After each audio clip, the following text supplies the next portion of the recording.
Now, wait a second. Why was Hotlet singled out for a long-term jailing? Hotlet was German. He spoke German better than most Germans did. He despised Adolf Hitler, and he said so. He was just an obvious target. If they were going to get somebody, they were going to get him. And also, the Germans forbade us to go out and hunt for ruins after the early bombings of Berlin. They wouldn't allow it. He got a bicycle and went out. So they really were furious at Hotlet. They arrested him, and they raided the office. I was on the dead man shift that night, so I was there when the Gestapo came in, about 8 big men, took the office apart. And they wouldn't tell me what it was about, so I couldn't do anything. Erxner's wife, Dorothy Erxner, phoned me. And as the phone rang, the head of the Gestapo said to me, "You speak German." Nothing but German. So I said, "Hello," and she said, "Oh, Howard," and I said, "Yeah." And I answered in German. She said, "Why are you continually answering me in German?" I said, "I'm not allowed to do anything else." She said, "Oh, I see." So she hung up, and Erxner went to the Foreign Office and found out what was happening. And Hotlet was held for several months. Finally, he was traded for 2 spies, 2 German spies we arrested in the United States. And he went home, and he was then sent to London, and he became a member of the CBS staff, just as I was. How did you find the reception from the United Press and therefore from the American public to the kind of stories you must have been filing then? Did you get feedback? My stories were very harmless. I went through 3 censors: a Foreign Office censor, a Propaganda Ministry censor, and a military censor. And they just cut my scripts to pieces. So my broadcast didn't disturb anybody. They didn't inform anybody either. They were very Now, wait a minute. Were you doing broadcasts at this time or for United Press? Broadcast. Let's go back to how you started broadcasting from Journey. Well, Harry Flannery replaced Yeah, you touched on that. Scherer. And Flannery did not know German and did not know Germany, and his broadcasts were not really up to scratch. And they complained to him and said, "Hire somebody to help you who knows about Germany." So he offered me a job for the amazing sum of $100 a week, and that's more money than I ever dreamt was possible. And I took it, and Erxner was furious. He said, "We brought you here at great expense." I said, "You did not. I was already here. I was at Oxford." He said, "I'm going to see that you're blackballed from every news outlet in New York." And I walked out then. I worked for CBS after that. Flannery was sent home, and I took over the whole thing. But it was really very sterile because the Germans by that time were really fed up with us. They had allowed Scherer to become famous. They had given Flannery many scoops. They had failed in every case, so they weren't going to do anything for me except make life miserable, which they did. And one night, they handed me a script, not only penciled out, lots of it, but also written in. They'd written in about several minutes worth of copy. I said, "Gentlemen, who wrote this?" One of the censors said, "I did." I said, "Well, you know I can't read that." He said, "You will read it." I said, "No, I won't." He said, "You've had your own way too long, Mr. Smith. We're fighting for our lives. You Americans are arrogant." I said, "Well, I don't know about that, but I can't read that." They said, "You won't work here anymore." So I went out, and I was delighted to hear from the correspondents of NBC and Mutual that the same thing happened to them. So it was a plan. I received a telegram the next day from the German radio saying, "You're not allowed to work in this country anymore." I went to the Foreign Office to get a visa to leave the country. You had to have a permit to leave. And they said, "No, no visa to leave." So I was locked in Germany with nothing to do. I was scared because that was on the path to the concentration camp. My life was changed radically at that point because I fell in love with a red-haired girl from Denmark who was working for a Danish newspaper. And I forgot about the menace to me. We agreed to get married, and I went back to the embassy and I said, "What do I do?" And we didn't have an ambassador then. Roosevelt had withdrawn all ambassadors from Germany after the Kristallnacht, when they burned all the Jewish synagogues and killed so many Jews. And we had a chargé d'affaires. And the chargé was named George Kennan, a man who would save the world a little bit later, but right then he was devoted to saving me. He said, "You know, they did not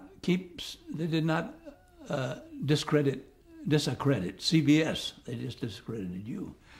We'll ask CBS to send a replacement, or to promise to send a replacement, then maybe they'll give you a permit to leave. He did that, and they did. The Germans gave me a permit that said within 48 hours, get out of here or go to jail. And so I got out in 48 hours. And the night I arrived the day I arrived in Switzerland was the day that will live in infamy. The Japanese bombed Pearl Harbor, and we were in the war. 3 days later, Hitler declared war on us, and I was an enemy and couldn't get out of Switzerland. The Germans controlled all the exits. So I was locked in Switzerland, waiting for my bride to come. Did you, in fact, leave on the last train from Berlin? My train crossed the border just about the time the Japanese were bombarding Pearl Harbor, and you couldn't get out after that. How did you hear about the bombing of Pearl Harbor? In the hotel. It was unimpressive. Feeling very high, I gave a large tip to the concierge, and he phoned me a moment later and said, "You may wish to know that the Japanese have bombed Pearl Harbor." I said, "Let's see, is that in California?" He said, "No, I think it's an island." I said, "Uh-huh." And I went down. There was only one radio in the hotel. I went to listen to this and found out where Pearl Harbor was and realized we were in it. At about that time, John Charles Daly was broadcasting that the Japanese had bombed Pearl Harbor on the island of Oahu. I see. Well, the whole area was so unknown to Americans. Yes. Tell me a little bit about the change from being a United Press reporter to being a radio broadcaster. It's a different style of writing altogether, isn't it? It's a different style of writing, yes. You have to count syllables, not words, because I had only about a minute or a minute and 15 seconds at most. And I had to learn a whole new style of writing with great... How did you do it? How did you learn it? What did you study? Sat down at a typewriter and worked at it until I reduced words of 5 words to one syllable of another word, things like that, just doing it. It was, I also worked for the New York Times at that time. They offered me a job that would fit very nicely with CBS, so I got very rich and worked for the New York Times too. So I would write a story for the New York Times, then take it out to Adolf Hitler Platz, the radio studio, and sit down at a typewriter and reduce that story to a few words, and that was it. It's more than just reduction, isn't it? I mean, in newspapers you can start with a dependent clause and things of that sort. Mm-hmm. In radio, your style has to be more conversational. Did that give you any problems? No, it didn't. Really, the only problem that gave me real trouble was the censors. They just killed everything of interest in the broadcast. Any adjective that in any way lightened it or made it, illuminated it, was stopped, was killed. It was really a series of bulletins, and I felt very ashamed because for the first time in my life, listening to the World News Tonight from New York, I heard Edward R. Murrow, the man with the most beautiful voice in the world, and with broadcasts full of stuff, really fascinating. Then I would follow from Berlin with a series of bulletins left by the censors. It was pitiful, but Paul White understood. How did you broadcast? What were the facilities? At the Adolf Hitler Platz, which I think is now the, well, I forget the name of a past president of Germany. It's named after now. There was a big, tall studio, and we went to the basement and did the broadcast from there. There was a room with the typewriter in it. When they really got angry at us, they removed the typewriter, so I had to write by hand. You went there and you did your broadcast, and you got on the bus and came home. When you were on the Q channel to New York, were you allowed to chat with the editor in New York? No, they did the chatting. The German technicians did the chatting. You weren't allowed to. You weren't allowed to do that, lest you let something through, I suppose. I guess so. There's a famous story about your report on, what was it, Goebbels' remark about Franklin D. Roosevelt. It was the Foreign Office spokesman.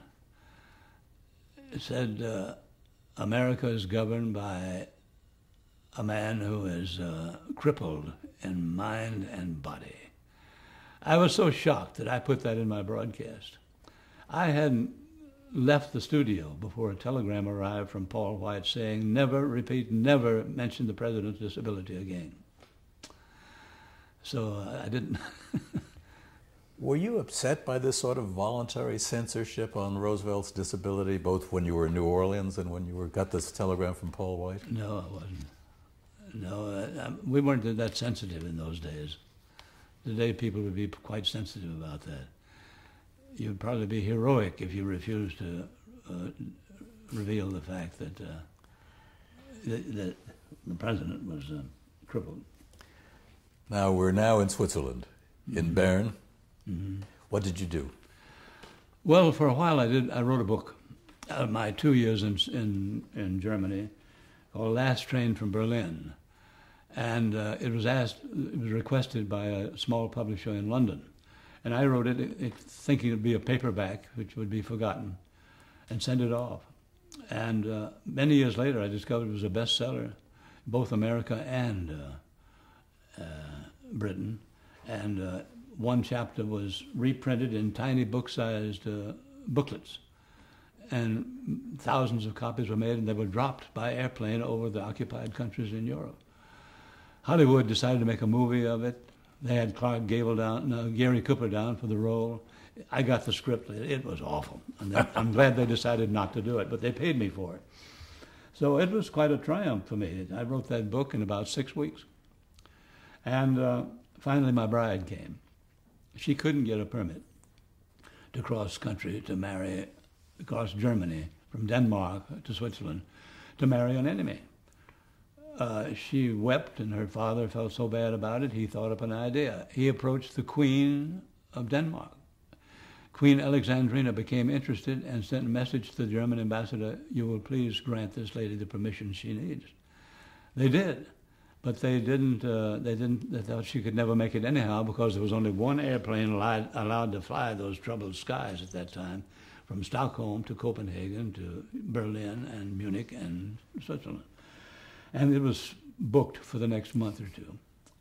But the travel agency in Stockholm queried all the people who had bookings. One of them agreed to give up his so she could come to me, and she came to me, and we were married in Switzerland. 55 years ago this year. What kind of feedback did you get from your book? I have to tell you that for many Americans, your book was one of several determining books that sort of formed our mindset about Germany and the war. I'm delighted to hear it. The British publisher said, "What shall we do with the proceeds?" I said, "Give them to Mrs. Churchill's Fund for Refugees." I thought it would be $10 or $20. He was smarter than I was. He kept the money. And when I got to London after the war, I found I had a big pot of money waiting for me. The same thing happened in America. So I did quite well with that book without knowing it. But did you get feedback? For example, did CBS give you any feedback or any trouble about it because it was a controversial book? No, Paul White, I think, was rather proud of it, and he was had the power of attorney, and he negotiated the deal for me. While you were writing the book, were you working for CBS also? Did you do any broadcasts? The Swiss forbade it. They said, when you were neutrals, we could let you broadcast, but now you're not neutral, and we're locked in a German sea. We can't let you broadcast. I could send telegrams, which I did. I was very surprised that Paul White continued to employ me. Eventually, I discovered I could also telephone. And the telephone was really a broadcast with slightly inferior equipment. So I got along pretty well. But you had to telephone live. Yeah. Wasn't that a handicap? Well, not really. The telephone rang, and the technician said, "We now have your call ready," and I went ahead and did it. Were you enabled there to talk on the Q circuit to people in New York? Did they say anything of interest to you, or let you I'm sure know? they did, but I've forgotten what it was. So many interesting things were going on at that time. But the year 1942 was the year things changed. At the beginning of the year, the Germans and the Japanese were going to win World War II. They had it. End of that year, the Germans were locked in Stalingrad and getting the hell kicked out of them. And we were defeating the Germans in North Africa, and the Japanese had suffered Coral Sea. Coral Sea, and then the Midway, Battle of Midway. So the things had changed, and therefore people in Europe took on a heart. They began to form aggressive resistance organizations. I established contacts with them and became CBS's correspondent for Underground Europe. And I got lots of scoops, and I think White appreciated them. I discovered Tito. I was the first person reporter to discover Tito and who he was. And it was rather lively. I interviewed the King of Spain, who was there, so I had a Spanish connection. The former Prime Minister of Prussia was there, and I had him as a contact. And I had Allen Dulles? Allen Dulles and I were very close, yes. In fact, he wanted to meet my contacts with the Tito people. So I said, all right, I'll set it up. He's in a refugee camp. He has tuberculosis, but they let him out once a week. I'll bring him to Bern, and you can talk to him. He said, but not at my place, at your place. So he came to my place in my apartment, and Dulles came over, and they had a meeting inside my little flat. And I just remember Dulles' voice rising and saying, mais je suis socialiste aussi. A wealthy socialist. Did it trouble you at all that you were not only reporting the news, but in a sense at least making it, inventing it, creating it? I wasn't inventing it.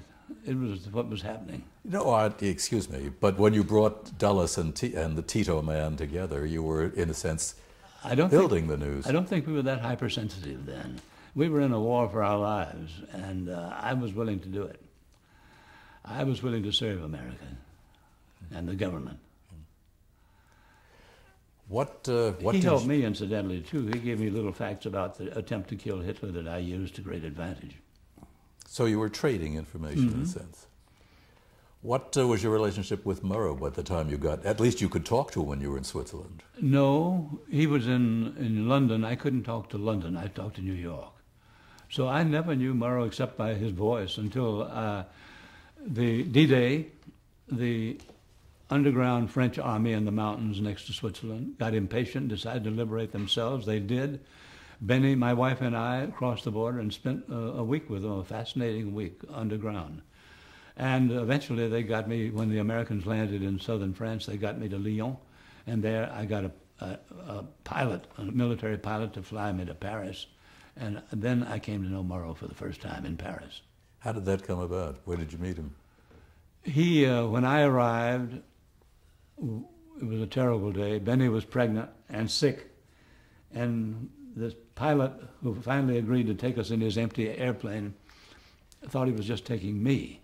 And I showed him a telegram from Paul White that I was a reporter, so he thought he might have a young Hemingway here, so he agreed to do it. But then when I got this pregnant girl and stuffed her in his airplane, he was about to say no. It was too late. I got her in. And inside, what did she do? She vomited right down the whole aisle of this airplane. And he was furious with me. He lectured me on the horrors of a man bringing his pregnant wife into a war zone. Anyhow, we arrived at an airport in Paris. We got in a Jeep to the Scribe Hotel. I phoned up to Collingwood. He said, come on up. So I took Benny up. She was a mess. We'd sat in the rain all day to get this airplane.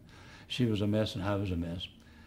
And Collingwood was sitting there in bed with red pajamas on and a long cigarette holder, his hair done, one hair at a time put in place, and a girl, a blonde French girl on his arm. And she would play with his hair and kiss him. And then he said to her, jusqu'à ce soir. She said, ce soir. And she waved to all of us and left. But it was really unnerving to see a man in such great shape when we were the dregs of the world. He got me a room immediately in the Scribe Hotel, and the next day he got me accredited to the United States Army. I went off. Murrow came over then, and I met him for the first time in a hotel room. I don't think he had any real purpose. He just to tell us he was pleased with what we had done, do it better in the future. I think he came over to look at me. He'd never seen me. He'd heard me. And we struck it immediately. We became close friends immediately.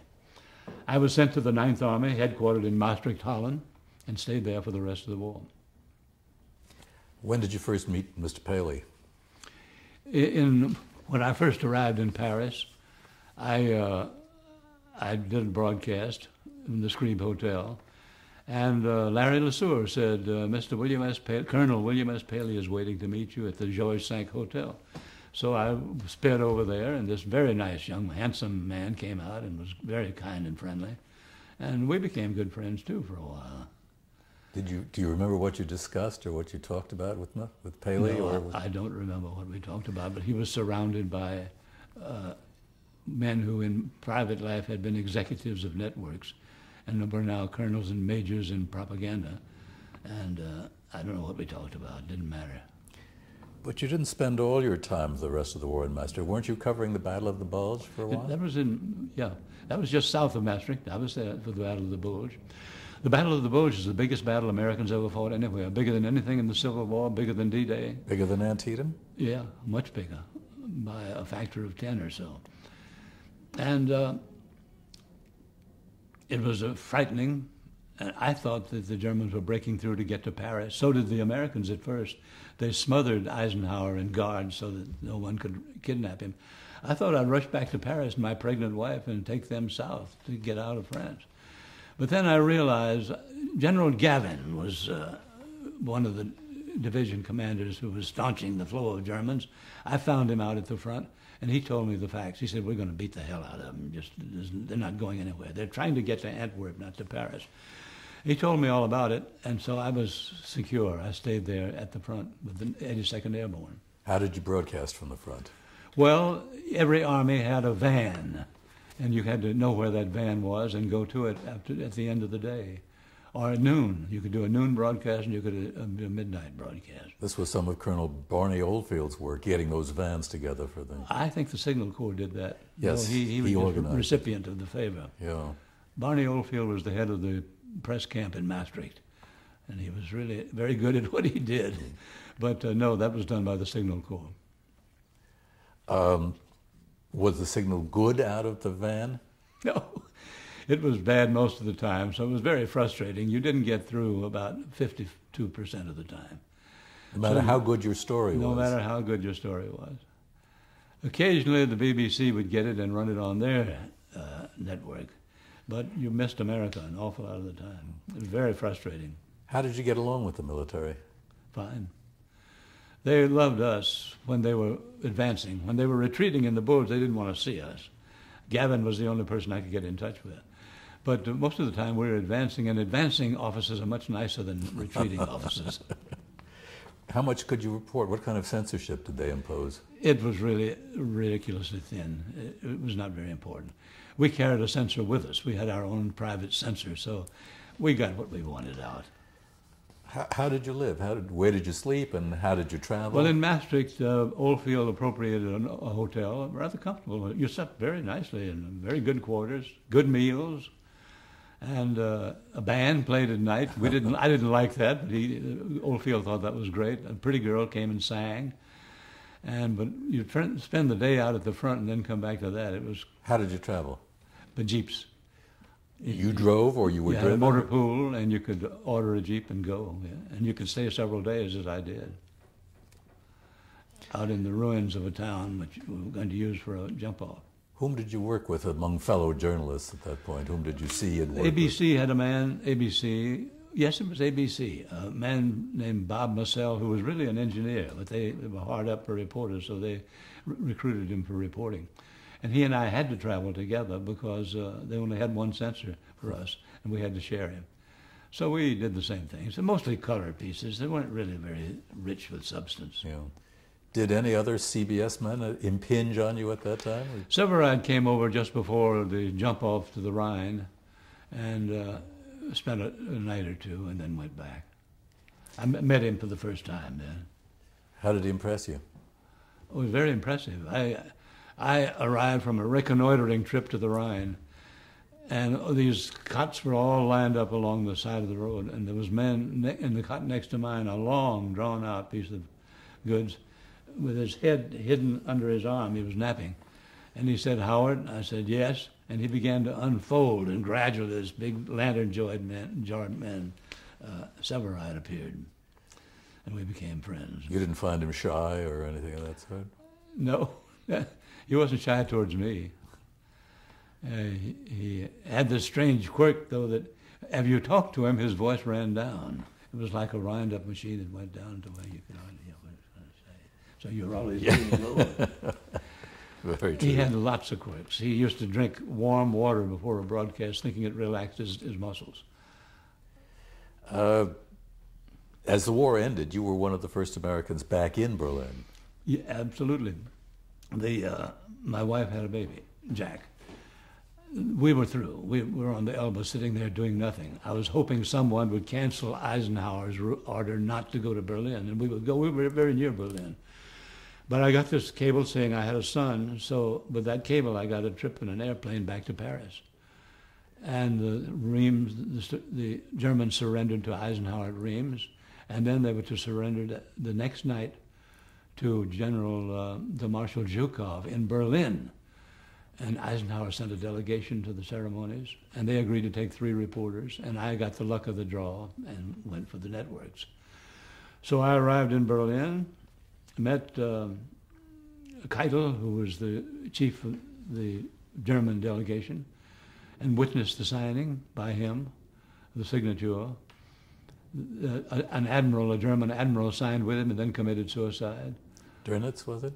No, I've forgotten his name. Dönitz was still in Flensburg on the Danish border. And Keitel looked more like a victor than someone surrendering with his staff of the field marshal, which he greeted everyone with. And he was straight-faced and signed, but standing right behind his chair was his aide-de-camp. And he stood there rigid, but tears pouring down his face. Keitel was then taken to Nuremberg, where I saw him every day during the Nuremberg trials, and he was hanged. So we flew back to Paris, and I made 17 broadcasts for the 3 networks. Any could demand anything he wanted, until I fell asleep on the 18th and just didn't make it. And that was the end of the war for me. Did you find it at all difficult to be a pool reporter for the networks, for all the networks, some of whom had slightly different styles? Yeah, no, I didn't. I paid no attention to it. I simply gave each my best shot and hoped they would like it. Okay, we're on now to the Nuremberg trials, I guess. Well, first, I'd never been to New York City. Do we want to stop now? No, you can continue if you want. Well, since he's broken, let's stop.